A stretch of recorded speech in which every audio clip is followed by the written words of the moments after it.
Instead of revising parts of nightmare scenarios and re-recording that or recording it in the first place, I decided to just push the narrative forward. If I spend too long on this slide, I'm going to start tripping over my own words, so we're just going to get right into it. There was no such thing as inadequate preparation. Still, ceremony helps. Vincent sat on the edge of his cot, lacing his boots. Laid out next to him, on the neatly made bedding, was all he'd take with him. His mother's old camera, a creased photograph of her smiling, a lighter, and 2 pearls left to him on the day that she died. He carried the small white spheres as a talisman, sometimes twirling them around in his palms some nights when sleep eluded him.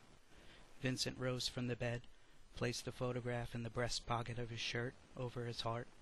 He lifted the pearls, closed them in his fist, and raised his hand to his mouth.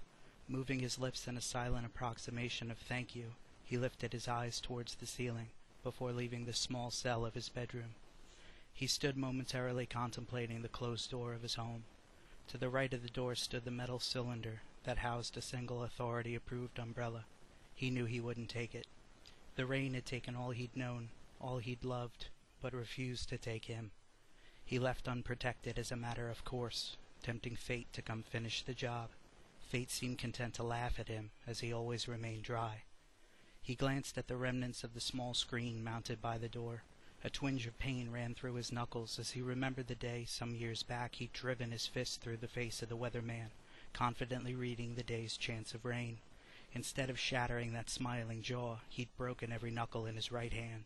He had no regrets about that decision at all. Pasted above what used to be the screen was last year's photograph, the shell of what used to be the city's hospital.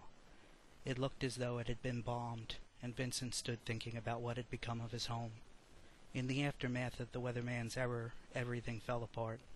It was outside this overcrowded hospital that the rioting started. Armed security had been placed at every entrance to aid the nurses and orderlies in turning away victims from the fair. There were simply no more beds. Everyone had to wait their turn. Come back tomorrow.